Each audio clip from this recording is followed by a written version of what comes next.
Hello good morning to all of you. CCI coaching में आपका फिर से स्वागत है। देखिए आज हम आप मॉडर्न हिस्ट्री लेके आ रहे हैं और मॉडर्न हिस्ट्री में आपको एकदम जीरो से एकदम पूरे लेवल तक पढ़ाएंगे। एक भी क्वेश्चन ऐसा नहीं होगा जो आपको फंसेगा नहीं, सारा का सारा क्वेश्चन आप फंसा के लेके चले जाइएगा, ठीक है।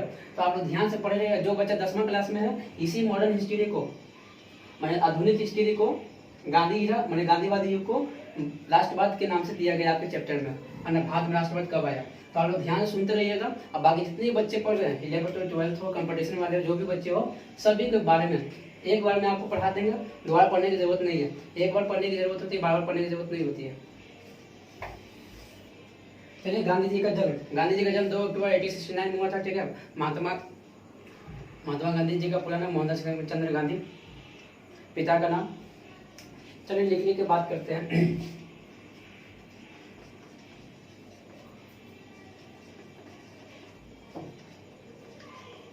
गांधी जी का जन्म कब हुआ था? 2 अक्टूबर 1869। इस 2 अक्टूबर को प्रत्येक साल हम लोग क्या मनाते हैं? अंतर्राष्ट्रीय अहिंसा दिवस। अहिंसा दिवस मतलब मारपीट नहीं करना है, बातों को सुलझाना है, बातों को। अच्छा, इसमें से देखिए 1869 लिखा हुआ है, 1869 लिखा है, इसमें 10 वर्ष कम कर दीजिए। 10 वर्ष कम कर दीजिए, कितना जगह? 1859 है ना। 1859 में जाएगा। 1859 में क्या हुआ था? सुएज नहर की नींव रखी गई थी। नींव मतलब बनाना शुरू कर दिया सुएज नहर को। सुएज नहर बनकर कब तैयार हो गया? 10 वर्ष बाद। मैंने इसमें 10 वर्ष बाद जोड़िएगा तो यही चीज आ जाएगा। मैंने 1869 में क्या होता है? सुएज नहर का पहला चरण पूरा हो गया था। 1869 में सुएज नहर का पहला चरण क्या हो गया था? पहला पूर्ण हो गया था। याद रखिएगा, पूछेगा कि सुएज नहर की नींव कब रखी गई? तो 1859 में सुएज नहर की नींव रखी गई। 10 वर्ष बाद पहला चरण क्या हो गया? पूरा हो गया था। इसकी लंबाई कितनी थी? बस कुछ करना नहीं, बस यहाँ से 8 दिख रहा है। जब चरण पूरा हो गया था 1869 में, बस 8 घटा दीजिए तो कितना हो जाएगा? 169 किलोमीटर से क्या हो जाएगी? लंबाई हो जाएगी। सुएज नहर की लंबाई 169 है ना। सुएज नहर का राष्ट्रीयकरण कब हुआ? राष्ट्रीयकरण किसने किया, कब किया? सुएज नहर का राष्ट्रीयकरण कब हुआ? 1956 में हुआ। 1956 में किसने किया था भैया? सुएज नहर का राष्ट्रीयकरण किसने किया था? मिस्र ने किया था। किसने किया था? मिस्र ने किया था। और मिस्र, थोड़ा सा बात करें मिस्र पर। मिस्र का वरदान किस नदी को कहते हैं? नील नदी को। नील नदी को क्या बोलते हैं? मिस्र का वरदान नदी कहते हैं। इसी नील नदी पर कौन सा बांध बना हुआ? आसवान बांध। स्वान बांध, समझ में आ गया। और 1956 में आओ, एक चीज बात देख लीजिए, LIC की स्थापना हुई थी। LIC की क्या हुई थी? स्थापना हुई थी। इसका हेडक्वार्टर पूछ देगा, मुंबई। हेडक्वार्टर मुंबई। समझ में आया? इसमें से 10 घटा लीजिए। सुएज नहर का नींव रखी गई। 10 वर्ष बाद पहला चरण कंप्लीट हो गया, मैंने 1869। बस 8 को घटा दीजिए, 169 किलोमीटर से क्या होगी? लंबाई होगी। वर्तमान में इसकी लंबाई, सुएज नहर की वर्तमान में लंबाई 193 किलोमीटर। 193 किलोमीटर वर्तमान में पूछ लिया 193 किलोमीटर। बहुत सारे चरण भी चल रहे सुएज नहर में। राष्ट्रीयकरण कब? 1956 में हुआ था। किस देश ने किया था? मिस्र के देश ने। मिस्र का वरदान किस नदी को कहते हैं? नील नदी को। नील नदी को कौन सा बांध? आसवान बांध है। अच्छा, एक बात हो, मिस्र के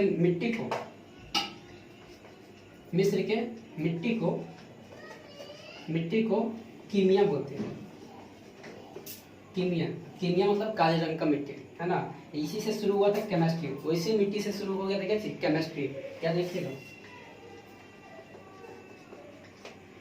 पूछ देगा कभी कि मिस्र में मिट्टी को क्या कहते हैं? कीमिया कहते हैं। कीमिया से ही शुरू हो गया था। तत्व से एलिमेंट जब शुरू हो गया, एलिमेंट जैसे ही बनना शुरू हो गया तो मैंने क्या हो गया? केमिस्ट्री आना शुरू हो गया। याद रखिए, केमिस्ट्री की शुरुआत किस देश को कहते हैं? जनक किस देश को कहते हैं? तो मिस्र को कहते हैं। इतनी बात समझना। थोड़ा सा बात करते हैं, सीधे आते हैं गांधी जी पर। चलिए, तो गांधी जी का पहला चालू नहीं। गांधी जी का जन्म कहाँ हुआ था? राजस्थान में हुआ था। गांधी जी का जन्म गुजरात में। राज्य पूछेगा गुजरात, जिला पूछेगा पोरबंदर, आओ गांव पूछेगा काठियावाड़, माता के नाम पुतलीबाई, वाइफ का नाम कस्तूरबा बाई, पापा के नाम माने पिता का नाम करमचंद गांधी। करमचंद गांधी को हम बोलते हैं कहवा गांधी। दादा का नाम उत्तम चंद्र गांधी। 13 वर्ष 6 महीना का इनकी शादी हो गई थी। 14 वर्ष के लड़के के साथ 6 महीना के क्या थी, बड़ी थी, याद रखिएगा। चलिए इधर, अगर राज पूछ ले गांधी जी का जन्म कब हुआ था, जन्म कहाँ हुआ था, राज पूछ ले, राज में लगाना आपको गुजरात। जिला पूछ ले, जिला में आपको लगाना पोरबंदर, ठीक है। और गांव पूछ लेगा काठियावाड़। पिता का नाम करमचंद गांधी। करमचंद गांधी भी कहते हैं, जिसको कावा गांधी बोलते हैं, देखिए तो कावा गांधी, इन्हें क्या बोला जाता है, सब कावा गांधी बोलते हैं। बहुत अच्छे लिवायत थे। दादा का नाम उत्तम चंद्र गांधी। बहुत बार पेपर में पूछा गया गांधी जी का दादा का नाम क्या है, उत्तम चंद्र गांधी।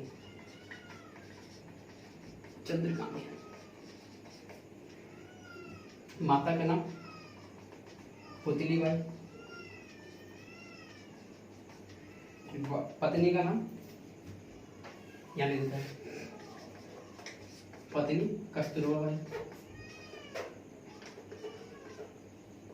कस्तूरबा बाई।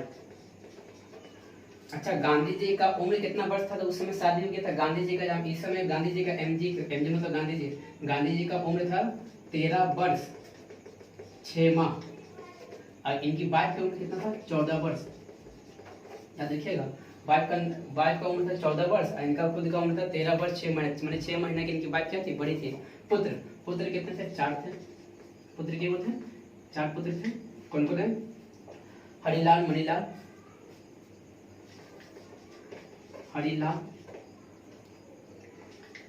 मणिलाल, रामदास, देवदास। अच्छा, इनका 5वां पुत्र पूछेगा। 5वां पुत्र मतलब कौन पुत्र है ना, 5वां पुत्र को मैंने ये माने थे, अपना टाइटल दिए थे 5वां पुत्र।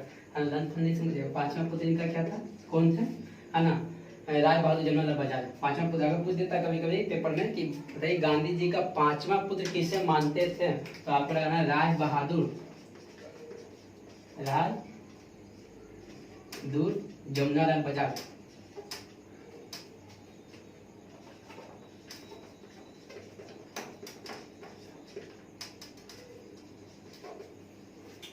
बात समझ में आ गया आपको, ठीक है। इनकी कुछ उपाधियों में बात करते हैं, इनकी कौन कौन सी उपाधियां नहीं है, ठीक है।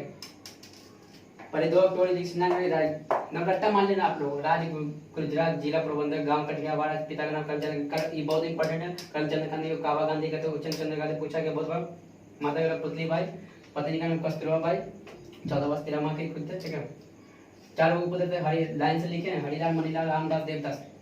5वां पुत्र था राय बहादुर जमनालाल बजाज, मानते थे, ठीक है। अब इनकी कुछ उपाधियां में बात कर लेते हैं। इनको क्या क्या कहा जाता था, जैसे कि आप लोग जानते हैं महात्मा बोला जाता है, इनको बापू बोला जाता है, राष्ट्रपिता बोलते हैं, बाबा मलंग बोलते हैं, अनगर फकीर, देशद्रोही और man of wandering of force, केसर के उपाधि इन्हीं को मिला था। तो उपाधि पे कुछ बात कर लेते हैं। अब किन्होंने बोला, ठीक है, उन पे थोड़ा सा बात करते हैं, मिटा देते हैं। चलिए उपाधि पे बात करते हैं हम। इनको कौन कौन सा उपाधि मिला।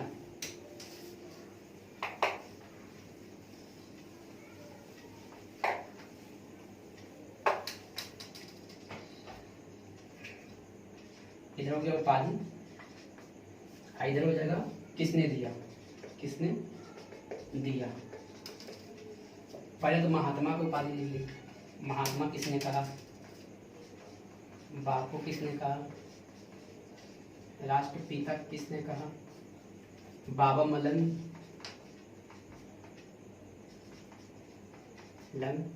देशद्रोही देशद्रोही द्रोही अर्धनगर फकीर,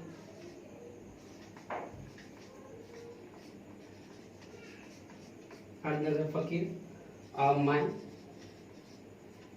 हो गया, amine boarding force, amine boarding force किसने कहा? बॉर्डिंग फोर्स किसने कहा? महात्मा को उपाधि किसने दिया? बापू का, राष्ट्रपिता का, बाबा मदन देशद्रोही, अर्धनगर फकीर, अमाइन और बॉर्डिंग फोर्स, सब किनको कहा जाता है? सब महात्मा गांधी जी को कहा जाता है। ठीक है, यहाँ देखिएगा। अच्छा, केसर ए हिंद, केसर ए हिंद की उपाधि किसने दिया? ये भी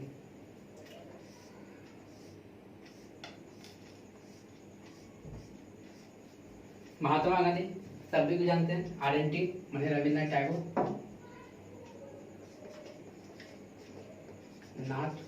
टैगोर या ठाकुर, बापू JN नेहरू माने जवाहरलाल नेहरू, राष्ट्रपिता कौन? सुभाष चंद्र बोस। बाबा मदन किसने कहा? खान अब्दुल गफ्फार खान, अब्दुल गफ्फार खान। देशद्रोही अर्धनगर फकीर विंस्टन चर्चिल। अमाइन ऑफ द बॉर्डिंग फोर्स किसने? Lord Mountbatten. अच्छा, इसको छोड़ दे, आप लोग लिख लीजिएगा, नहीं लिख पाइएगा तो चलिए लिख देते हैं। Frank Morris. केसर ए हिंद की उपाधि कोई पार्टिकुलर व्यक्ति तो दिया नहीं। केसर ए उपाधि अगर पूछे किसके द्वारा दिया गया था? अंग्रेज के द्वारा दिया गया था। किसके द्वारा दिया गया था? अंग्रेज के द्वारा। वही प्रथम विश्व युद्ध में सब ये साथ दिए थे, तो उनसे खुश होकर अंग्रेजों ने उनको क्या दिया? केसर ए हिंद उपाधि दिए थे। वही असहयोग आंदोलन के समय इन्होंने क्या किया? केसर ए हिंद की उपाधि लौटा दी। और जलियांवाला बाग हत्याकांड के बाद रविन्द्रनाथ टैगोर ने नाइटिंगेल पुरस्कार लौटा दिया गया। ठीक है, इनकी कुछ बातें अगर रट्टा मार लीजिए दमी बटा, तो एनी टाइम पूछेगा आप लोगों से कि महात्मा का उपाधि RNT, बापू का JN नेहरू, राष्ट्रपिता का सुभाष चंद्र बोस, बाबा मदन खान अब्दुल गफ्फार खान, देशद्रोही फ्रैंक मॉरिस, अर्धनगर फकीर विंस्टन चर्चिल, अमाइन ऑफ बॉर्डिंग फोर्स किसने किया? Lord Mountbatten. केसर का उपाधि किसने दिया था? अंग्रेजों ने। ठीक है, किसने दिया था? अंग्रेजों ने दिया था। एक आदमी ने नहीं दिया था, इसलिए एक आदमी का नाम नहीं लिखे हुए। दरवट्टा मान लीजिएगा, पहली बार आप लोग इतना उपाधि गांधी जी के बारे में जाना है, गांधी जी को क्या क्या कहा जाता है। अब इनका कुछ समाचार पत्र पे आते हैं। इनका कुछ समाचार पत्र है, यंग इंडिया, नवजीवन, हरिजन, मिटा देते हैं, देख लीजिए आप।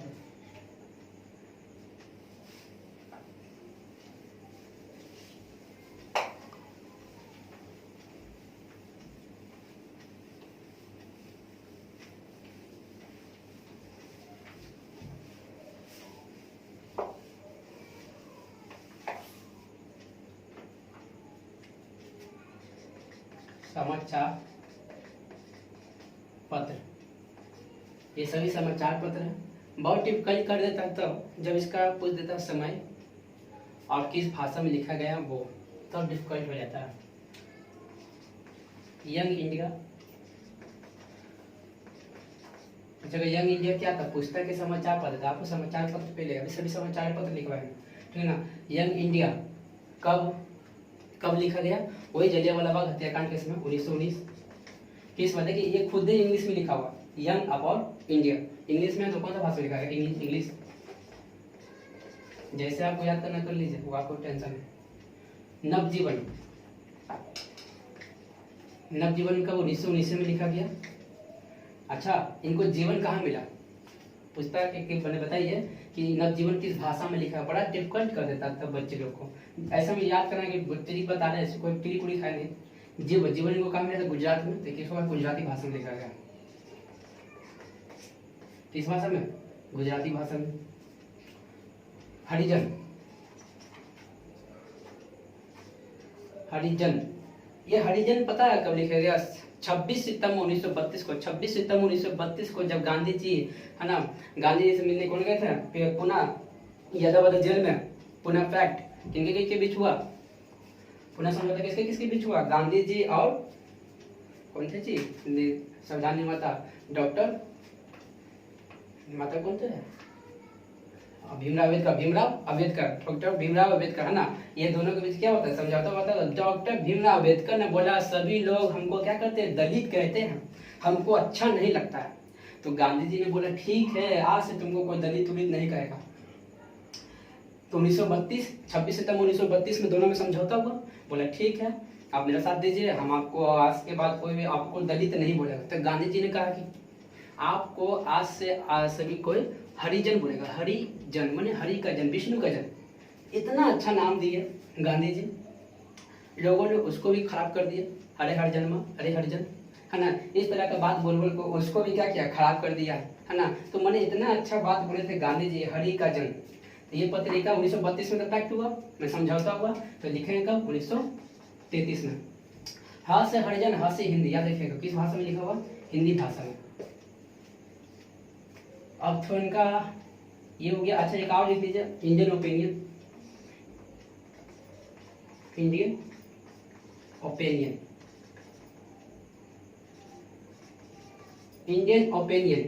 ओपिनियन ये समाचार भारत में नहीं था। ये समाचार कहाँ लिया जाया करते थे? है ना, दक्षिण अफ्रीका में। वही दक्षिण अफ्रीका गए थे 1893। किस लिए गया था बताइए? दक्षिण अमेरिका क्या? अफ्रीका। दक्षिण अफ्रीका में लिखा थे। इंडियन ओपिनियन समाचार पत्र निकाले थे। ये कैसी समाचार पत्र? साप्ताहिक थी। बहुत बार क्वेश्चन में पूछा गया ये कैसी। इंडियन ओपिनियन बोलेगा कि कैसी समाचार पत्र था? दैनिक था, साप्ताहिक था, मंथली था कि ईयरली था, मान वीकली था, डेली था? इस तरह से पूछेगा तो आपको लगाना साप्ताहिक था। कैसा था भैया? साप्ताहिक था। थोड़ा सा इनके आ जाते हैं पुस्तक पे। पुस्तक की बात करते हैं। इनकी दो पुस्तकें हैं, हिंद स्वराज और माई एक्सपेरिमेंट विद ट्रूथ, मेरे सत्य के साथ प्रयोग।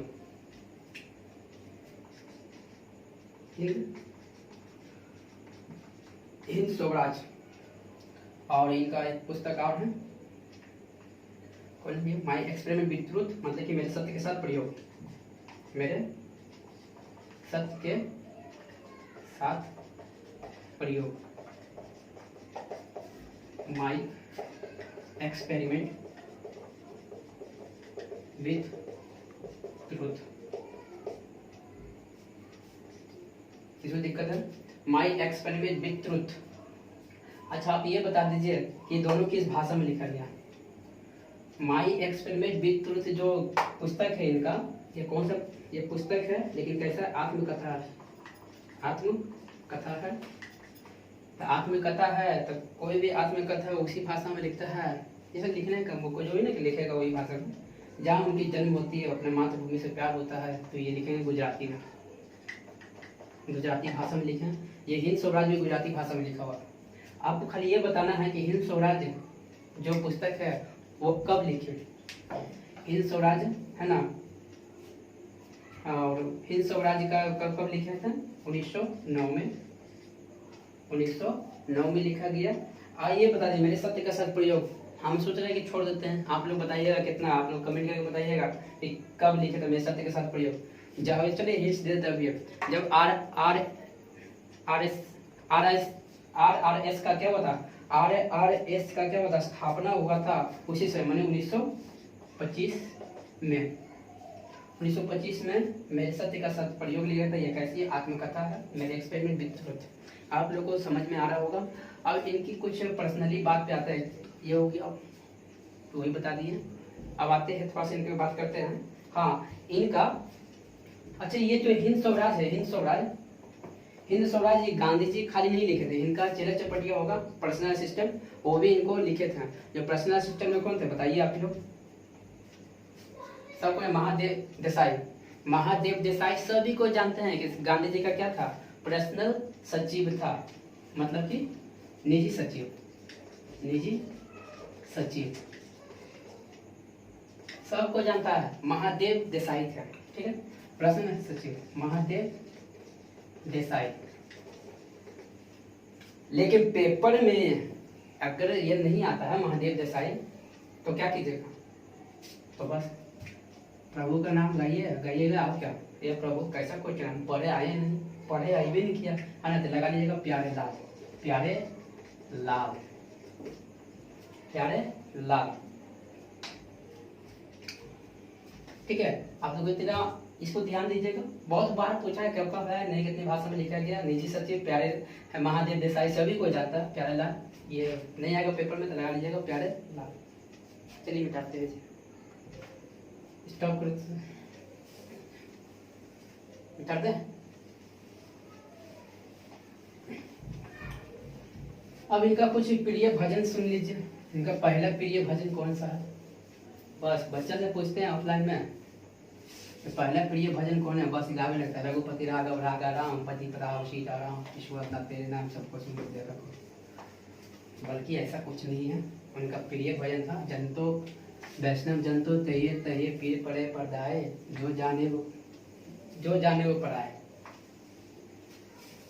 किसने लिखा था,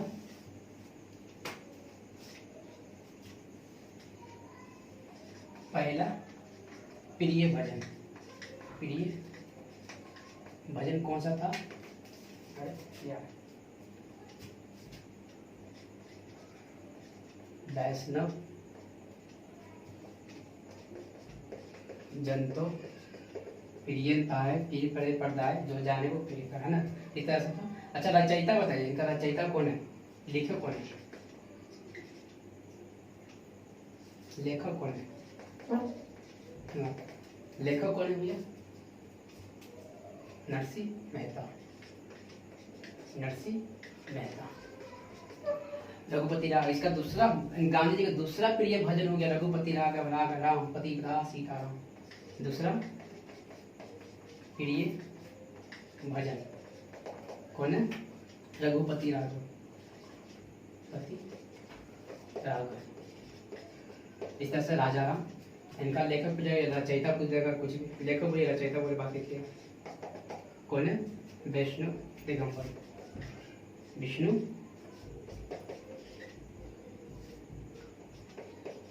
दिगंबर। अब सीधे अब इसके अब गांधी जी से जितना पर्सनली चीज था मैंने आपको बता दिया। अब सीधे हम इनके आएंगे आंदोलन पे। पहले गांधी जी को भेजेंगे, जिन्हें तेने पढ़ाई करने के लिए, पढ़ाई करके जब चलाएंगे तो गांधी जी को बुलाया जाएगा भारत में आंदोलन के लिए। तो इनका पहला आंदोलन चंपारण आंदोलन सभी को जानते हैं, वहाँ से हम शुरू करेंगे। साथ ही बताएंगे किसने, मैंने बताया था ना कि बापू किसने कहा, जवाहरलाल नेहरू ने कब कहा, किस मोमेंट पे कहे थे, कब कहे नहीं कहे, वो सारे चीज़ को हम बताएंगे। अंदर फकीर मिस्टर चर्ची ने बताया तो वो कब कब बताया, किससे कब कब बोले हैं, वो सब बताया जाएगा। ठीक है, आज के लिए इतने ही रह देते हैं। चलिए ओके, धन्यवाद।